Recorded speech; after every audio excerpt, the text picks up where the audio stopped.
السلام علیکم دوستانو، خدای دې وکړي چې ټول به روغ جوړ یئ. امید لرم چې د صحت جامې به مو په تن وي. دوستانو، دا د پلار د زوی او د یو لور کیسه. د زوی نوم یې بشیر دی او د لور نوم یې فاطمه ده. یو ډیره عبرتناکه کیسه در سره شیر کوم، خو د دې نه مخکې که تاسو زموږ چینل سبسکرایب کړی نه وي نو زموږ چینل سبسکرایب کړئ او په خوا کې ورسره د ټلۍ نشان هم ووهئ چې زموږ همدغه رنګې نوي معلومات د ټولو نه اول تاسو ته ضرور رسي. زوی پلار ته وایي چې پلاره، هغه ځمکه زه خرڅوم، زما پیسې پکار دي. پلار ورته وایي چې نه، ټوله ځمکه دې خرڅه که او دا یو ټوټه ځمکه پاتې ده، دا رانه نشي خرڅولی.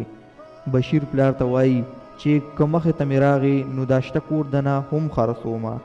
پلار د بشیر ګیروان ته ودانګل او د هغه ګیروان یې ونیو او ورته په قهر شو چې اوځه زما د کوره. ناګهانه یو ټس شو چې فاطمې د پلار په مخ باندې هغه خواب ولیدو کم چې بشیر په خپل لاس باندې د خپل پلار په مخ باندې ودرولو. د فاطمې په سترګو کې اوښکې راغی. بشیر فاطمې ته وکتل او د کوره په غوسه کې ووتو. د پلار په سترګو کې هم اوښکې راغی. یو بوټي سره اډانه شو او ډېر د خفګانه بوټي پسې وښویېدو او د بوټي په بیخ کې کېناستو. په سترګو کې اوښکې تلې راتلې او ناګهانه د سترګو نه اوښکې روانې شوې.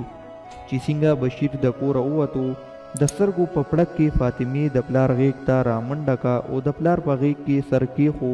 پلار د چودلو لاسونو سره د فاطمې په سر کې لاس ووهلو او ورته وویل چې بچیا مه خفه کېږه، هغه پوډري دی. د هغه په پیدایش باندې زه ډېر زیات خوشحاله شوی وم. کله چې هغه پیدا شو نو 4 ورځې پسې مور مړه شوه، یعنی ستا مور مړه شوه. نو زه دومره خوشحاله وم چې د هغې مرګ رانه هم هیر کړی و او همدغه رنګې ورته نورې خبرې هم وکړي. فاطمه پاڅېده او پلار لی چې پخې کړي.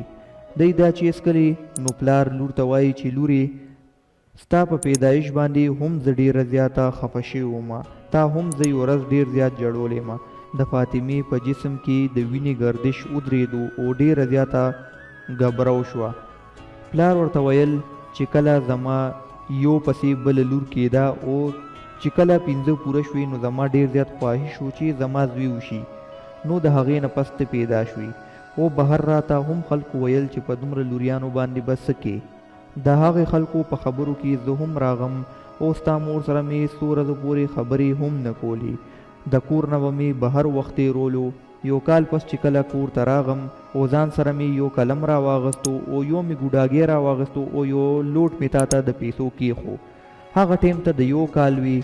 ما ویل چې ته به په دې کې څه اوچتې. زه یو سیټ ته کېناستم چې ومې کتل نو ته په خړپوسو هغه شیزونو باندې د خپې کېښې او زما غېږ له راغې او زما په غېږ کې دې سر کېښو. ما په هغه ورځ باندې هم ډېر زیات جړلی وو، خو اوس ما ته احساس وشو چې زما زوی په کار را نه و بلکې زما لور په کار راغه. او زه دا ارمان کوم اوس چې د دې بشیر په ځای هم زما یو بله لور وې. چې زما 9 لوریانې وې نو زما به هیڅ خفګان نو چې نن زه څه وینم نو هم د دې یو زوی د وجې وینم او چې څه ښه راسره کېږي هم د دې 6 لوریانو د وجې راسره کېږي. نو دوستانو، ډېر خلک دارنګې هم وي چې هغوی په لور باندې خفه کېږي. نو کله هم په خپلې لور باندې مه خفه کېږئ، ځکه چې کله په یو کور کې جینۍ پیدا شي نو په هغې کور باندې د الله تعالی رحمت راورېږي. نو په دې باندې خفه کېږئ مه بلکې خوشحالېږئ. نو دوستانو، نن زموږ ویډیو تر دې پورې وه. امید لرم چې ستاسو به زموږ دا ویډیو خوښه شوي. که ستاسو زموږ دا ویډیو خوښه شوي نو زموږ دا ویډیو لایک کړئ او زموږ چینل در سره سبسکرایب کړئ او زموږ دا ویډیو نورو ملګرو سره هم شیر کړئ چې هغوی هم د دې ویډیو نه عبرت واخلي او په خپلو لوریانو باندې نه خفه کېږي. راتلونکي ویډیو پورې د الله په امان.